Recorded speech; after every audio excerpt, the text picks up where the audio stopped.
Byiza akavuka n'impano mbabwiza ukuri njye sinzi uko byaje babyeyi ni umugisha w'Imana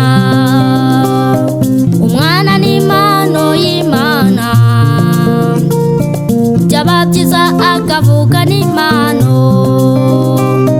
mbabwiza ukuri njye sinzi uko byaje babyeyi ni umugisha w'Imana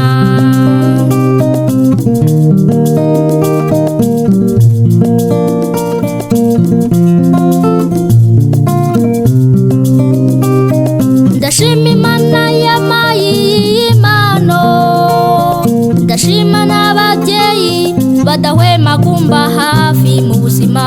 mu burere nzakomeza kubaha Imana kubw'urukundo rwayo nzagera kure ndashima Imana yampaye iyi mpano ndashima n'ababyeyi badahwema kumba hafi mu buzima mu burere nzakomeza kubaha Imana kubw'urukundo rwayo nzagera kure umwana n'impano y'Imana byaba byiza akavuka n'impano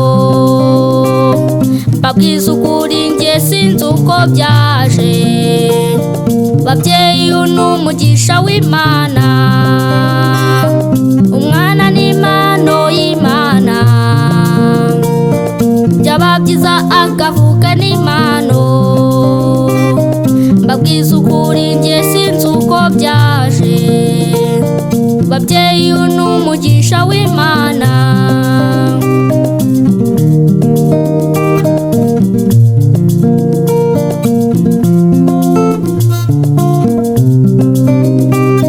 mubyeyi niba ubona umwana wawe afite impano mushyigikire kuko utazi uwo azaba ejo ujye umuba hafi mu buzima bwa buri munsi bimurinde kwishora mu biyobyabwenge erega n'abatubanjije b'ibyamamare nabo babanje kubabana kandi igituma bageza aho bageze ubu nuko bagize ababaha uburere bwiza umwana n'impano y'Imana byaba byiza akavuka n'impano mbabwiza ukuri njye sinzi uko byaje babyeyi ni umugisha w'Imana umwana n'impano y'Imana byaba byiza akavuka n'impano mbabwiza ukuri njye sinzi uko byaje babyeyi ni umugisha w'Imana